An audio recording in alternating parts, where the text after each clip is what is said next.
Welcome to Daily Dose Radio, a 5-minute devotional podcast studying the Psalms verse by verse. Broadcast from the ever-beautiful Sharonville, Ohio, on the sunny side of Cincinnati.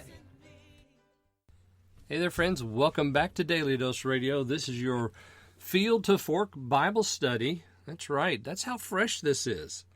It is made daily just for you, and I hope that you're having a great day, by the way. Whatever time of day or day it is that you're listening to this.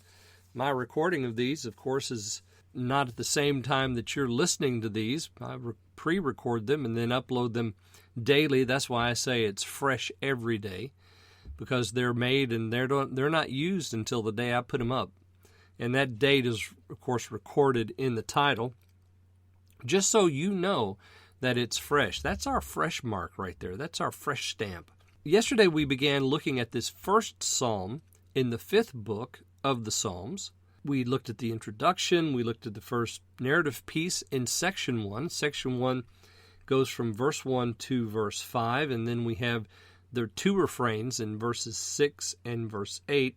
That ends the first section, and then we begin the second section in verse 9, and that'll take us down to the 2 refrains in verses 13 and 15.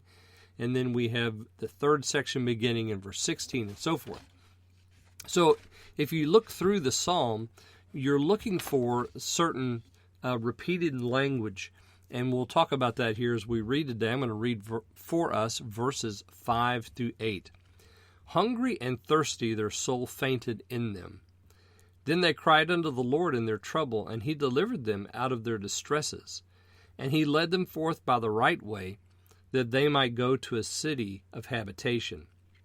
Oh, that men would praise the Lord for his goodness, and for his wonderful works to the children of men.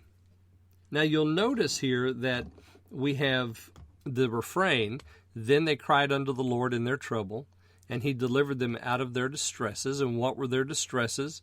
You look back up in 5, 4, and 3, and we have him gathering them. They wandered in a solitary way. They found no city. And remember, yesterday I referred you back to Hebrews chapter 11, verses 37 and 38. Also, earlier in that chapter, speaking of Abraham, he was looking for a city.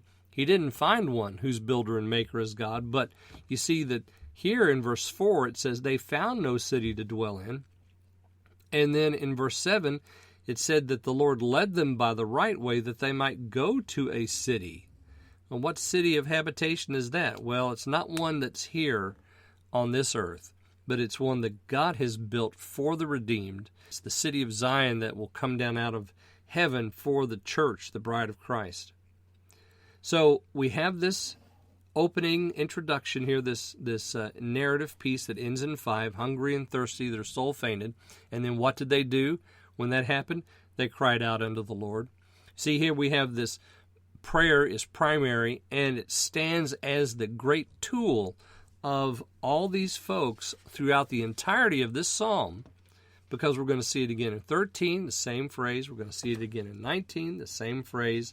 When we get over to what I have dubbed the second part, we'll see it again in 28, exactly the same phrase.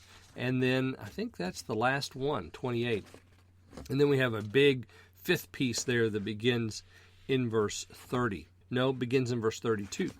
You notice that, as I said, we have 2 refrains. I've only mentioned one, that is verse 6. They cried unto the Lord in their trouble, and that's repeated every time. But we have a pair of refrains that every time is separated by a statement. So the second refrain is there in verse 8.